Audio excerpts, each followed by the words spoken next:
Thank you for staying with us and welcome to the show. I'm Neota Igbe. Our headlines today. Striking doctors want the federal government to pay the shortfalls in their salaries.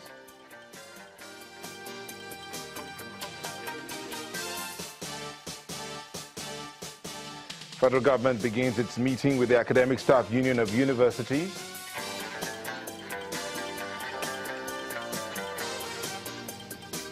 And police in Imo State parade 5 suspects allegedly involved in the death of Reverend Farada Syracuse Onunkwo.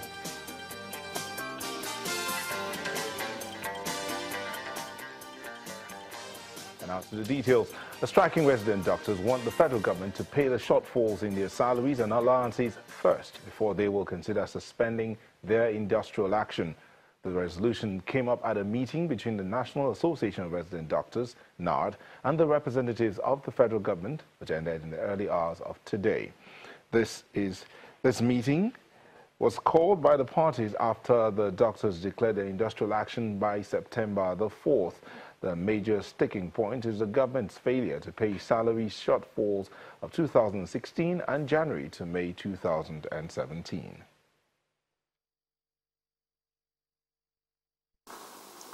This meeting agreed that the NAD national officers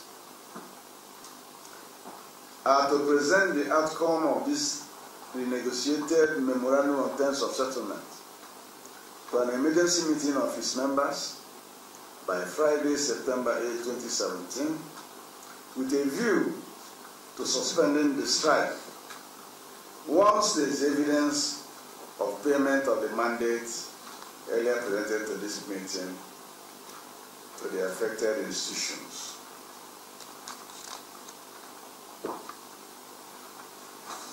Finally, we also agreed, as item number 9, that no member of NAD will be victimized as a result of his participation in this strike. We expect that payments should be made to the affected federal tertiary health institution on or before Friday, September 8, 2017.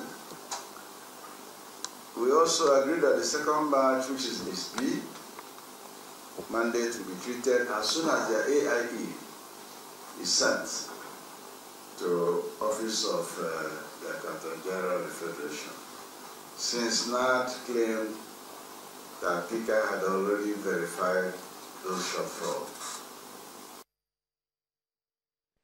Minister of Labour and Productivity, Dr. Chris Ngige. Now, the meeting between the officials of the Academic Staff Union of Universities, ASU, and the federal government is underway in Abuja, the federal capital. Some of those in attendance include the Minister of Labour and Productivity, Dr. Chris Ngige, a Senior Special Assistant to the President of National Assembly Matters, Senator Ita Enang, the NLC President Ayuba Waba, and the ASU President Dr. Biodun Ogunyemi. Also present as host is the Minister of Education. In his brief remarks before the Minister of Labour assured the striking lecturers that the meeting will address areas of mistrust so that the strike can be called off. The ASU President is also optimistic that the government will show commitment to address the concerns raised so that the strike will be coughed up as soon as possible. We agreed to adjourn for 1 week. And within that 1 week, we agreed you have to get back to your members and then give back your proposal or whatever the result of that meeting is to us.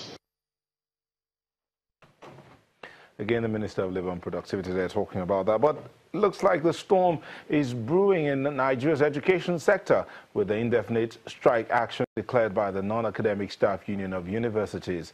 The union's leadership has directed its members across the country to down tools with effect from Monday, September the 11th. Their counterparts in the Academic Staff Union of Universities, that's ASU, had started a strike 3 weeks ago. While the government is still struggling to resolve ASU's issues, the non-academic staff are demanding the immediate payment of earned allowances and a review of the university's governance system. Well, we'll bring you more on that story as we'll be joined by the chairman of NASU in the University of Lagos in the course of the program today. Well, going on to some very sad news. A 6-year-old boy has been confirmed dead and a residential building destroyed by heavy downpour in Kaduna. The rainfall, which started on Wednesday night with intermittent breaks, became heavier in the early hours of today, resulting in the collapse of the residential building while the occupants were still asleep.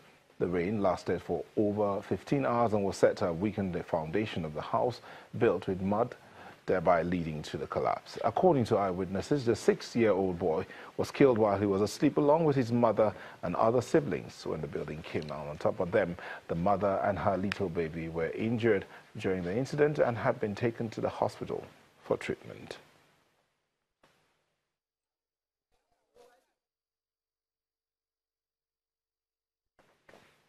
A sad story there. Now we'll move on to Imo State, where the police command has paraded 5 suspects in connection with the kidnap and murder of Reverend Father Siriakus Onunko. The Catholic priest was kidnapped by gunmen last week Friday from his vehicle in Olu town, Olu local government area.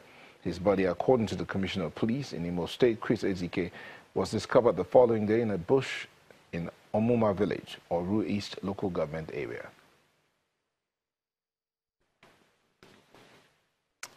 And we're moving on to Bayelsa State, where the governor, Seriake Dixon, is encouraging the youth in the state and indeed in the region to take advantage of the location of the Niger Delta University and enroll for their desired courses of study.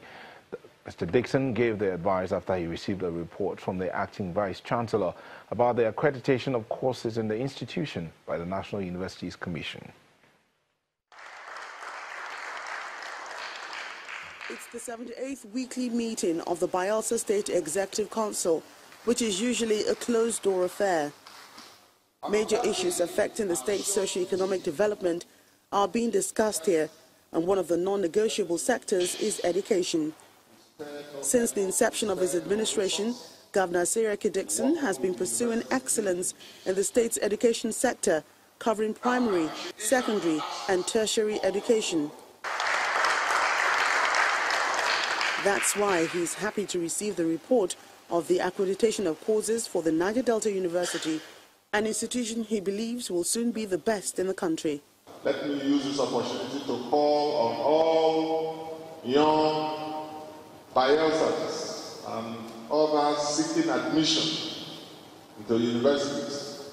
Here in NDU, you have a wonderful university, a first-class university, coming up and has the full backing of our state and of our government. The acting vice-chancellor, who led the team from the institution, hopes to get in even more accredited courses to widen the teaching scope of the NDU.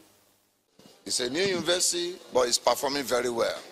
If we talk about student performance, this is number 1. Recently, we went for entrepreneurship competition, and Niger Delta University came first in the whole of Nigeria, the tertiary institutions, talking about colleges of education, polytechnics, monotechnics, and universities. The Niger Delta University is located on Wilberforce Island, about 32 kilometers from the state capital, Yenagoa. Its establishment in the year 2000 was seen as a significant turning point in the educational and socio-economic history of Bayelsa State. Academic activities began in the 2001-2002 session with slightly over 1,000 students. That number has risen to well over 30,000 and counting, which is why the state government is working with the management of the Niger Delta University to continuously improve the quality of education in the school and the state. When news across Nigeria returns, Cross River State government intensifies health campaigns across the border. We'll bring you details in a moment.